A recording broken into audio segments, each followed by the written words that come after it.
Move your body off the sidewalk. You're blocking traffic." The scream came out of nowhere, jarring enough that my wife nearly dropped the 12-pack of seltzer water in her arms. She turned slowly, her eyebrow raised in that very specific way that meant trouble was 5 seconds from boiling.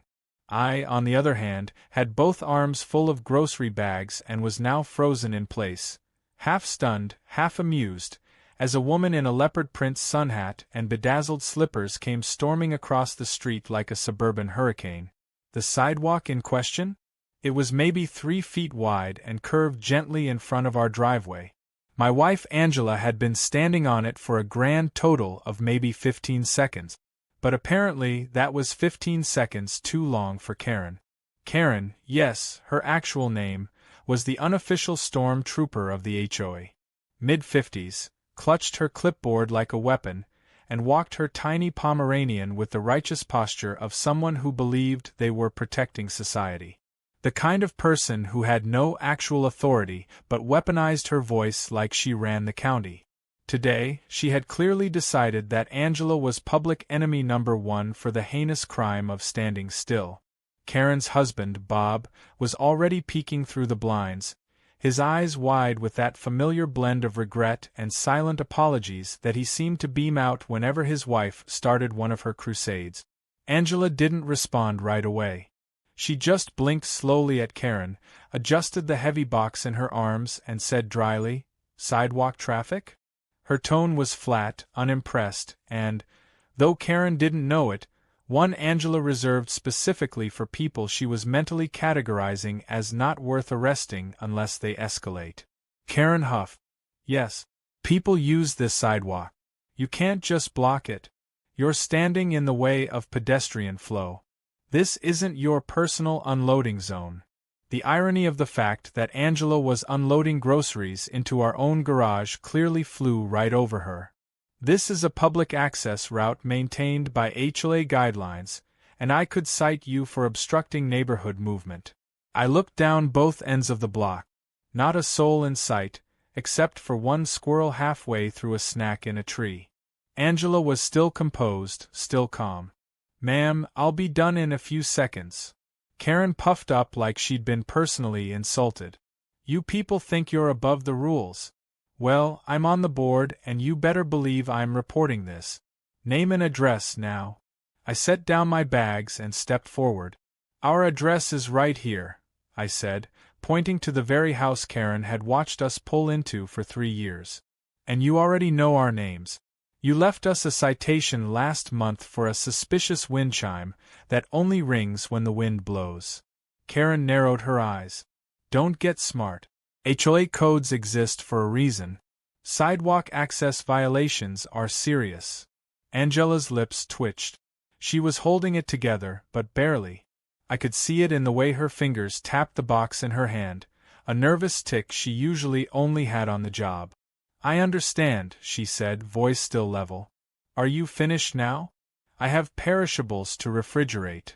Karen muttered something about entitlement and zero respect, then stormed back across the street like a cartoon villain whose monologue had been cut short. Bob disappeared from the window like someone ducking a fire drill. Angela turned to me, set down the drinks, and sighed. "Remind me again why we bought in an HOA?" "Because the school district's good," I said, grabbing the bags again. "And because the only crime here is the taste in lawn gnomes." Angela gave a snort of laughter. "Fair." That night, a manila envelope was taped to our front door. Inside was a formal citation, yes, formal, for obstruction of community sidewalk infrastructure, a fine of $500, and a note that said, "Your attitude today was also unacceptable. I will be forwarding your behavior to the board." Angela read it out loud twice, chuckled in disbelief, then raised an eyebrow. "You know I've been trained to de-escalate drug cartel standoffs, right? But this lady's gonna forward my behavior to the board." I nodded. "She must have nerves of steel." Angela's mouth twisted thoughtfully. "Or no idea what she's messing with." The next morning, we woke up to the front porch lights flickering like they were in a horror movie. At first, I figured it was a bulb issue. I changed it. Still flickering. Then the garage door started randomly opening on its own. I disconnected the opener. Still happened. Angela checked the fuse box and found something weird. Our smart panel was showing outside access logs. Someone had remotely triggered the circuit. That wasn't normal. I worked in commercial tech installations before switching to freelance, and I'd wired this panel myself. It wasn't something just anyone could tamper with. That same day, I caught our neighbor, Steve, outside looking annoyed. "You guys having weird power issues?" he asked, scratching his head. "My security cam keeps rebooting. Lost power 3 times last night." Angela looked up sharply. "Same. Any idea what's going on?" Steve lowered his voice. "You didn't hear it from me, but Karen's husband Bob? He used to work in low-level utilities. Word is, she's got him rigging some of the shared transformer boxes to give her access over the block's power priorities. Claims it's for safety." Angela raised an eyebrow. "Is that even legal?" Steve snorted. "Doubt it. But she talks fast and carries a clipboard, so nobody's checked." Angela and I exchanged a glance. Something clicked in her eyes, not just annoyance but suspicion. "Has anyone filed a complaint with the actual utilities board?" she asked. Steve hesitated. "Well, see, that's where it gets weirder. Karen chairs the HOA Infrastructure Committee. They have a side agreement with the municipal line crew for this area, something about early upgrades and expedited service zones. But nobody's seen the paperwork." Angela was quiet for a second. Then she said, "We're filing a report." That night, she sat down at her desk and began assembling documents, screenshots of the power logs, a copy of the HOA's latest bylaw revision, and a list of all the strange behavior across the neighborhood. Flickering lights, garage doors, tripped alarms. The pattern was growing. But before she could finish, our doorbell rang. I opened the door to find a folded piece of paper taped to the bell camera, no signature, just a message. "Complaints against the HOA will not be tolerated. Stay in your lane." Angela read it over my shoulder. Then she calmly opened the hall closet, pulled out her sheriff's badge from its secure lockbox, and clipped it to her waistband. "Looks like I won't be staying in my lane," she muttered. "I'm about to open a whole new one." Angela wasn't one to let things slide. Especially not when someone with a clipboard and a superiority complex had clearly decided to weaponize the HOA against us. That night, she sat at our dining table with 3 things. Her laptop, a stack of HOA documents she'd pulled from the community's private site, and a cup of black coffee she sipped like it was about to fuel a stakeout. I watched from across the room as she toggled through PDFs and bylaws like she was building a case file.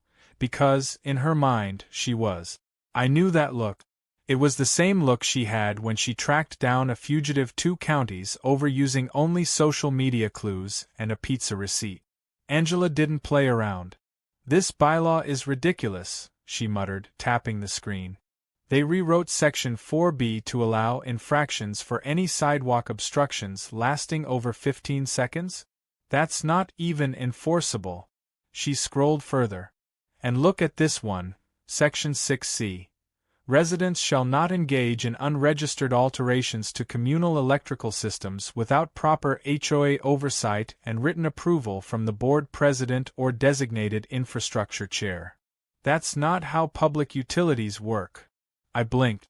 "Wait, that's real? They actually wrote that in?" She spun the laptop toward me. "Black and white. You think Karen actually believes she can control the grid?"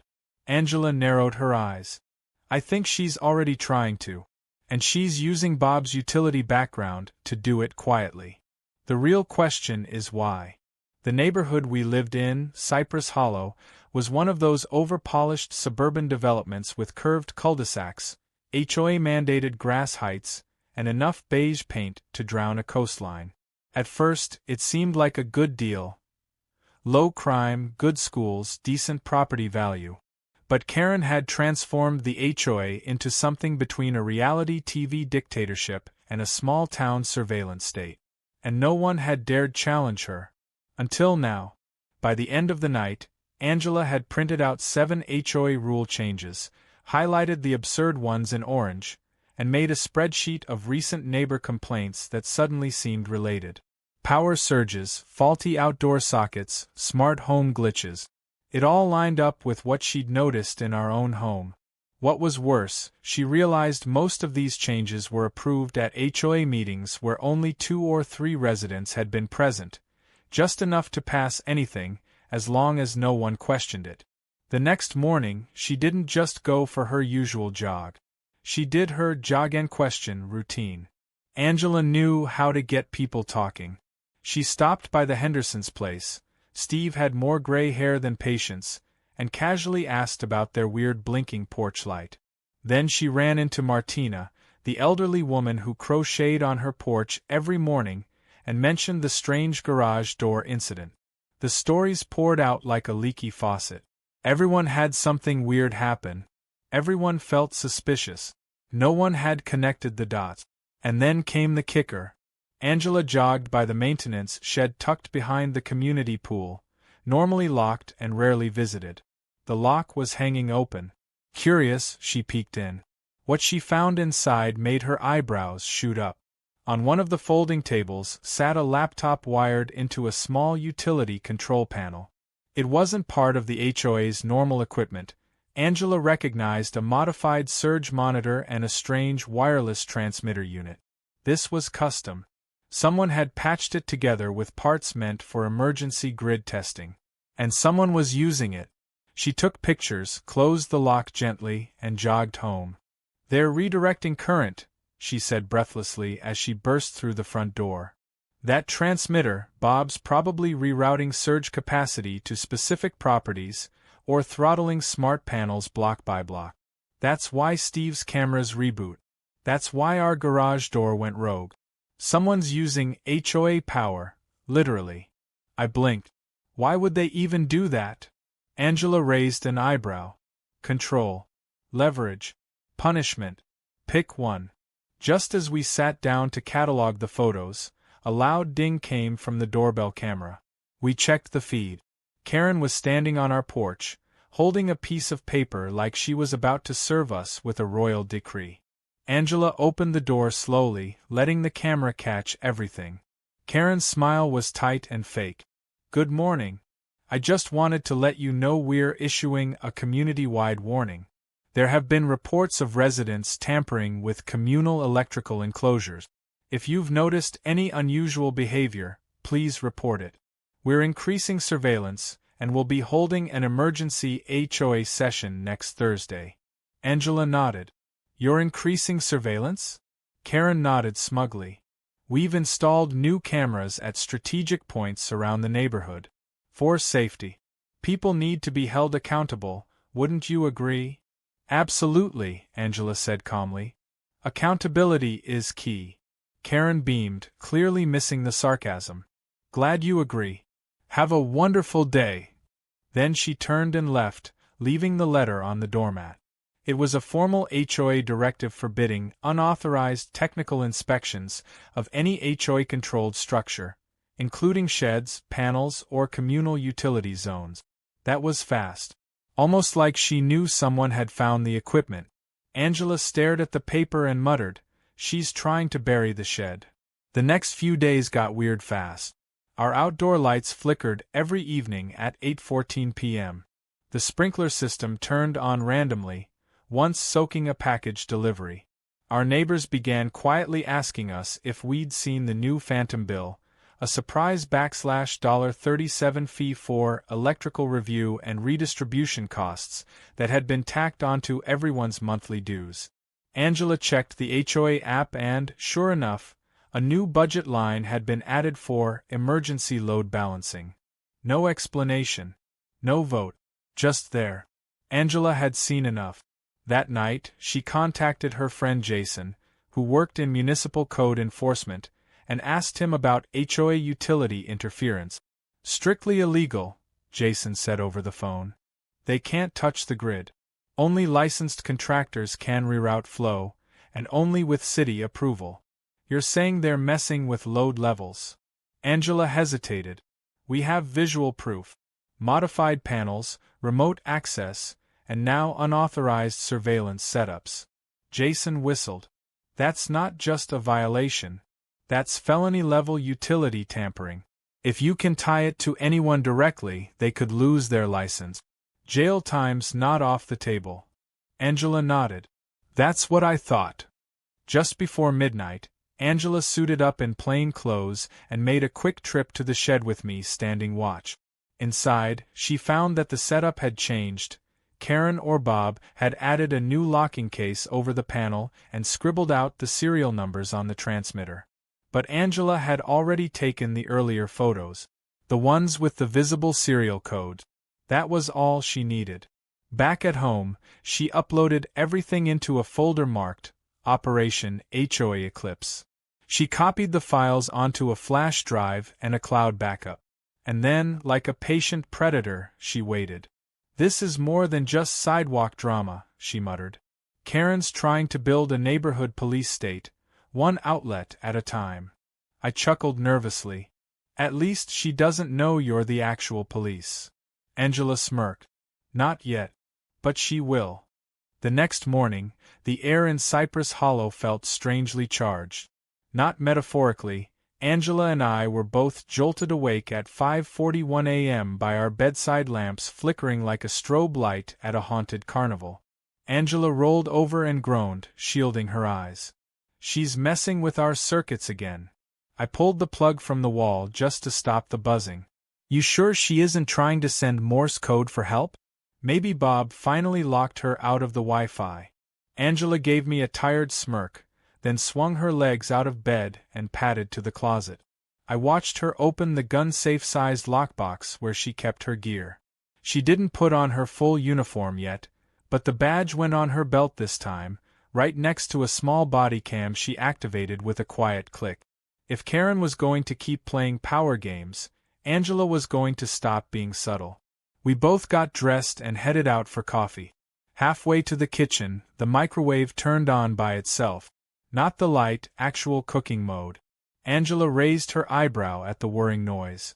If Karen just remote started our microwave, she's now officially crossed into Bond villain territory.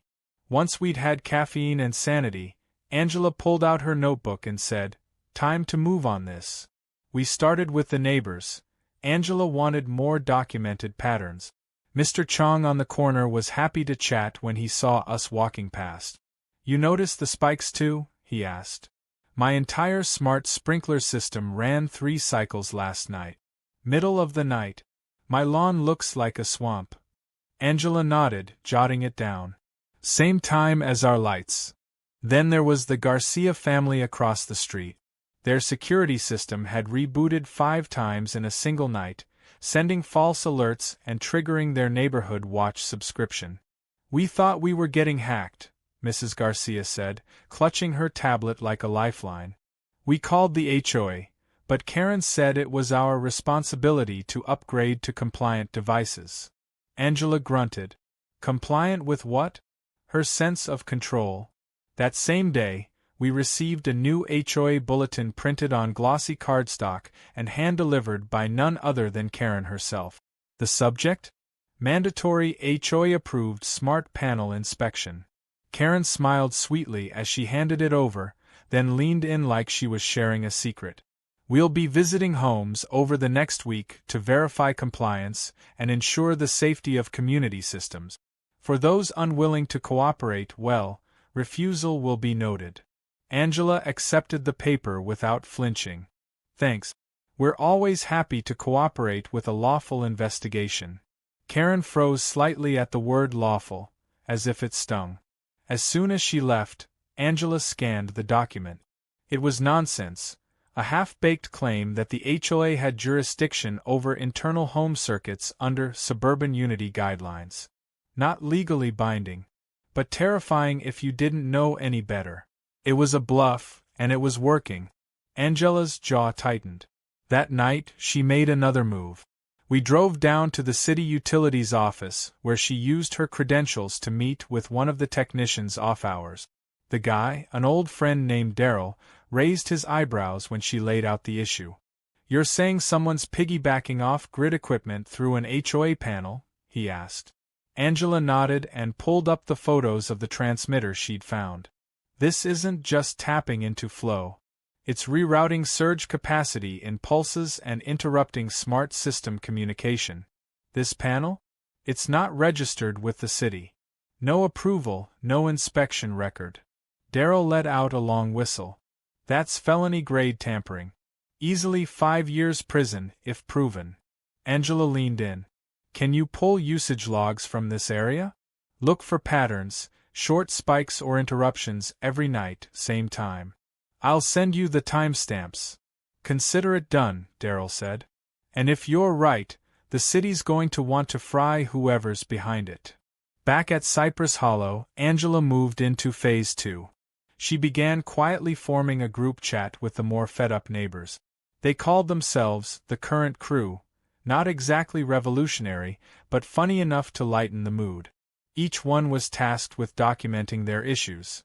Videos, smart system alerts, battery backups failing, anything showing electrical anomalies. Karen must have sensed the tide shifting. 2 days later, Angela came home to find a notice duct-taped over our smart meter in bold red letters. This property is under energy investigation, NON compliant. Angela ripped it off and held it in front of my face. She's trying to scare me into silence, she muttered. I looked at the bottom line. It was signed Civic Enforcement Consultant. Angela burst out laughing. That's not even a real title. The next morning, Karen called a surprise HOA meeting at the rec center. We showed up 15 minutes early and watched her bustling around with a clipboard and microphone like a politician about to run unopposed. The room had about 20 residents, more than usual. Angela stood near the back, her badge hidden but body cam on. Karen began the meeting with her usual smile. Thank you, everyone, for attending on such short notice. I know there have been concerns about electricity irregularities, but I want to assure you, the HOA is working hard to ensure all systems remain secure and operational. A man in the front, Mr. Patel, raised a hand. What's this about residents being investigated for their own energy use? Karen shifted gears quickly. Oh, no one's being targeted. This is simply a compliance check. A few of our older homes have outdated systems that cause community-wide disruptions. We're just standardizing. Angela stepped forward. Is there any documentation to support that? Karen blinked. Excuse me. You're claiming authority over private smart systems and energy flow. Do you have any legal documentation from the city? Any permits? Karen frowned. We don't need outside interference. This is a private matter. Our HOA charter allows for protective measures. Angela pulled out a copy of the State Utilities Code. Actually, it doesn't. Any modification or interruption to residential power supply by non-licensed persons is subject to state utility laws. You'd need permits. You don't have them. Karen turned red. Who even are you two? Angela calmly reached into her pocket and flipped out her badge. The room gasped. I'm Deputy Angela Harris, County Sheriff's Office, and I have every right to question what's been happening in this neighborhood, especially when I have collected over a dozen resident complaints pointing directly at unauthorized interference with a public utility. The room erupted in whispers. Karen stood stunned for a moment, then tried to pivot. This is intimidation. This is abuse of power. Angela interrupted. No, Karen. That's what you've been doing. And if I were you, I'd lawyer up. Because City Utilities has already been alerted. And they're very interested in your little setup behind the pool. Karen's hands clenched the clipboard so tight it cracked. Without another word, she stormed out of the room. The neighbors turned to Angela. Applause broke out slowly at first, then full-on cheering. Angela turned red but smiled. The mystery of the electricity issue wasn't over yet. But Karen's mask had finally started to crack. And Angela? She was just getting started. Angela didn't just walk into the next HOA meeting. She arrived with the presence of someone who could command an entire room with one look. Only this time, She wasn't in her usual running shoes and hoodie. She walked through the community center doors in full uniform, badge gleaming, sidearm holstered, and eyes calm but razor-sharp. The room, which moments ago had been filled with the hollow chatter of passive neighbors and Karen's usual booming self-importance, fell silent the instant they saw her. Karen had just begun introducing new business item number 3, special penalties for non-compliant electrical access points, when her voice cracked mid-sentence. Angela didn't announce herself right away. She let the silence stretch. Bob, seated quietly beside Karen and looking like he'd rather crawl under the folding table than be noticed, tried not to make eye contact with anyone. Angela placed a flash drive on the table with a quiet clink and calmly said, "This contains evidence of multiple violations of city electrical ordinances, HOA charter abuse, and possible felony tampering with regulated utility lines." Then she turned toward the stunned residents seated around her. "My name is Deputy Angela Harris, badge number 5473. I'm a sheriff's deputy with the county office, and I'm here under official jurisdiction to investigate criminal activity tied to this HOA." Karen's face contorted into something between rage and disbelief. She snapped, You lied. You never disclosed you were with law enforcement. That's deception. You've been spying." Angela tilted her head. "Actually, I'm also a private resident. Under the HOA charter, I have every right to attend meetings, inspect public documentation, and question suspicious behavior. My employment was irrelevant until I had cause to investigate." She paused, letting her gaze land squarely on Karen.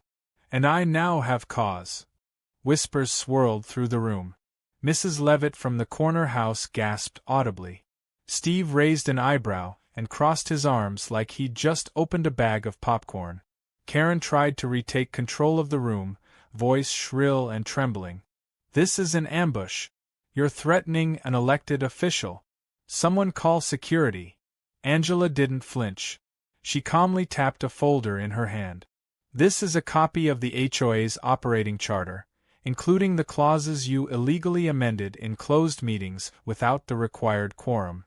It also includes statements from 5 residents who experienced electrical disruptions directly tied to unauthorized equipment found in the maintenance shed, equipment connected to the grid using illegal bypasses. There are photos, timestamps, and municipal code violations outlined in detail." Karen lunged for the folder, but Angela was quicker. She slid it back and held up another document. "This is a formal cease and desist letter from the County Utilities Oversight Board. As of this morning, the utility access in this neighborhood is now under direct city supervision pending an investigation."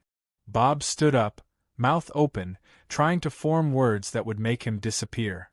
I only helped install one backup relay," he stammered. "Karen said it was for brownouts. Just safety." Angela nodded once. "You're free to make a full statement. There's also footage of your involvement from when you left the shed unlocked 2 nights ago. Our camera picked up your voice and face clearly." Karen's voice turned desperate. "This is harassment. You're humiliating me in front of the entire board.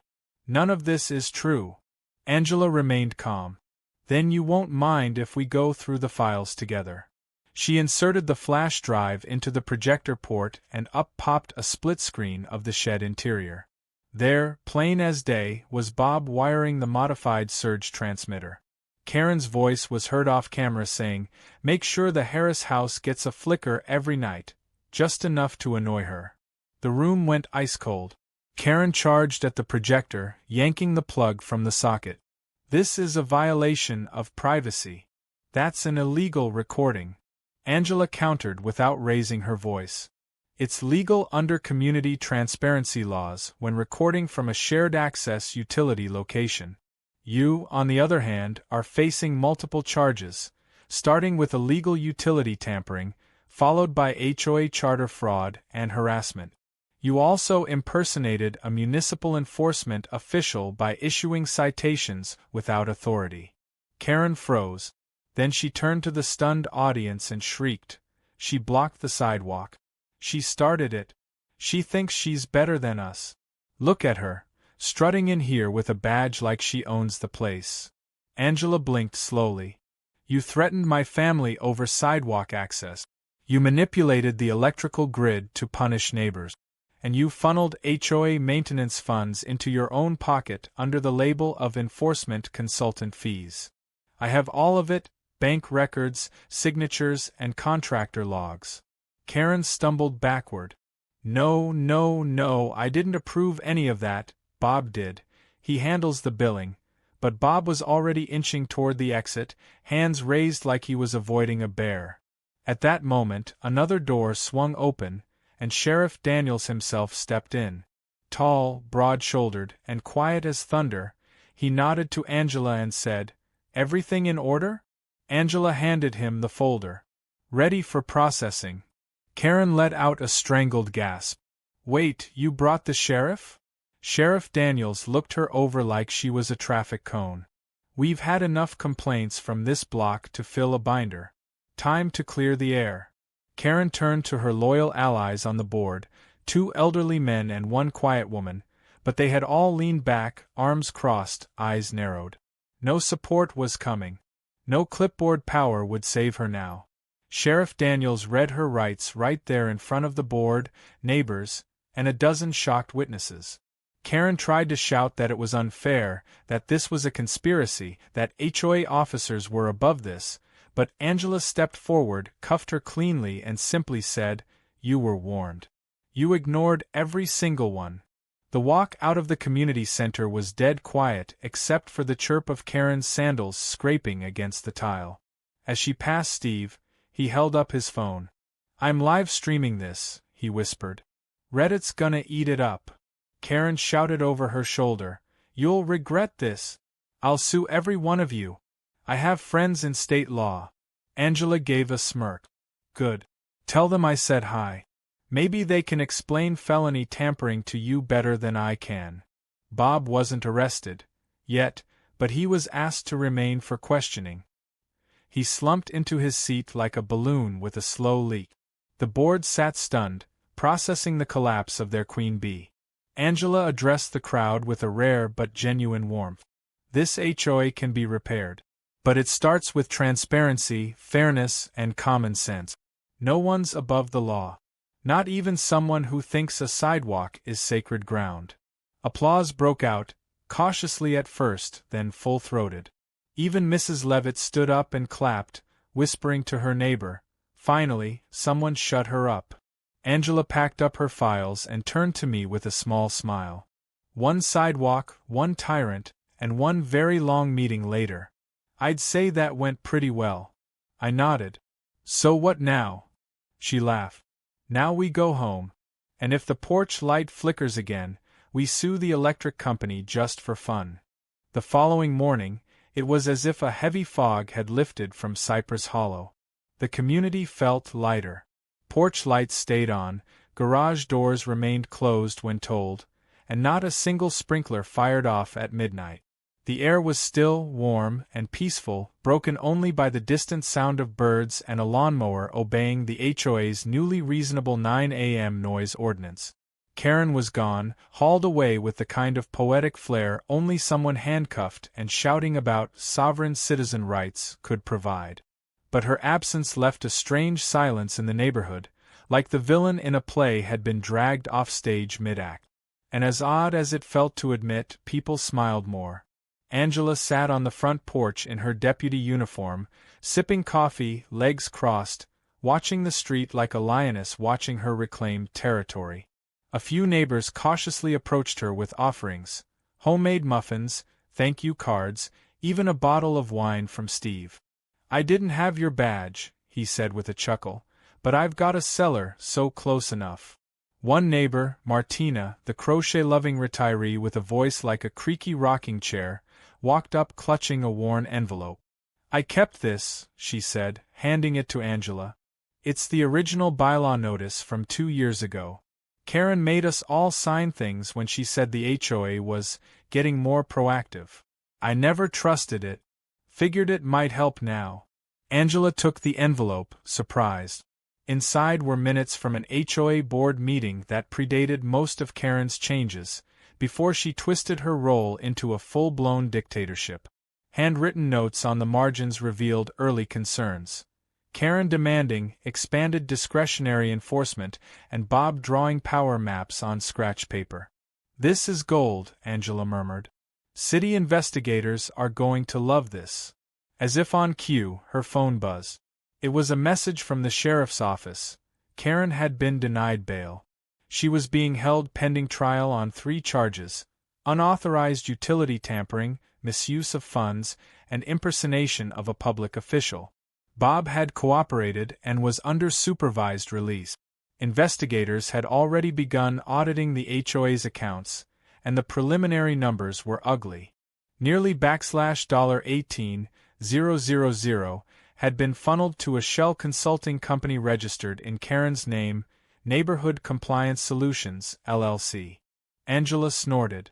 She gave herself a fake title and paid herself to enforce fake rules.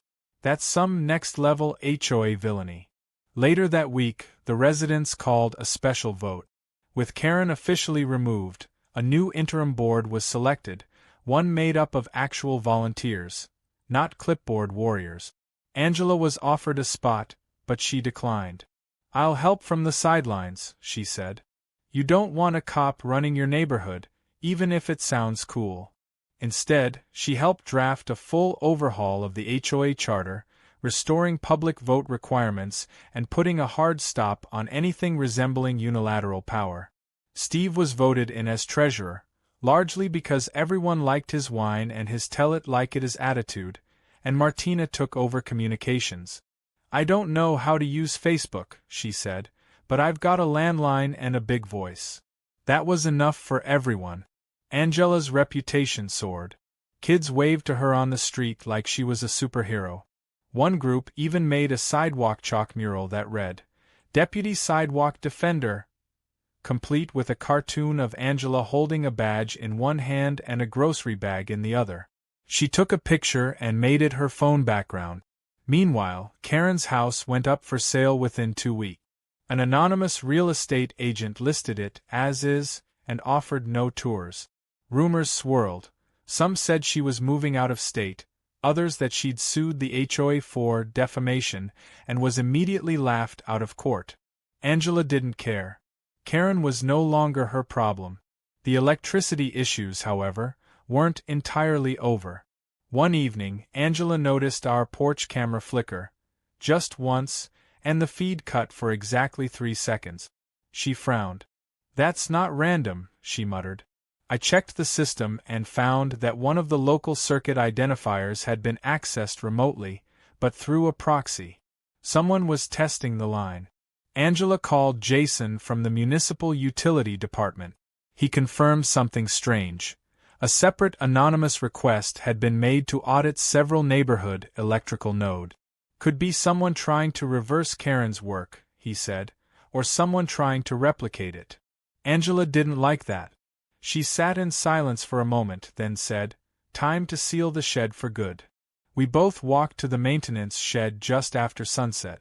It hadn't been touched since the city had locked it during the investigation, but Angela brought her toolkit and a city-issued permit to disable all non-standard equipment inside. What we didn't expect was to find a new device installed, small, sleek, and blinking. A fresh transmitter, not like Bob's junkyard creation. This was commercial grade. It had been installed after Karen's arrest. Angela froze. "Someone else is continuing it." We reported the device, and the city removed it the next morning. But it left us with a fresh mystery. Angela pulled footage from a nearby security camera and caught a blurry figure, tall, hoodie, gloves, sneaking into the shed with what looked like a master key. Bob had given up everything, which meant someone new was stepping in. But who? Angela didn't panic.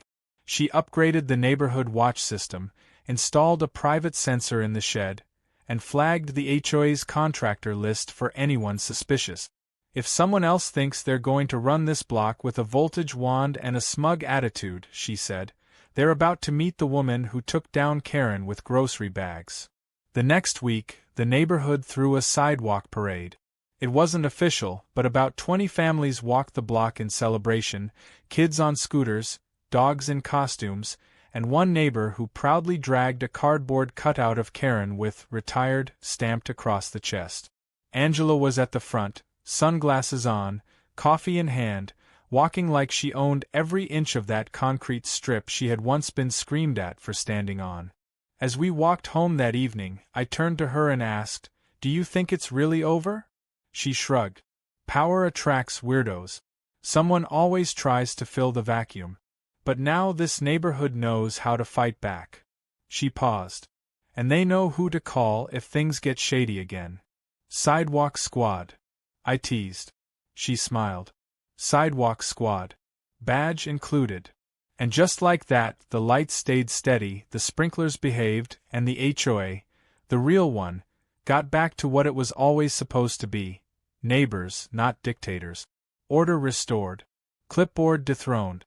And justice delivered with a side of seltzer.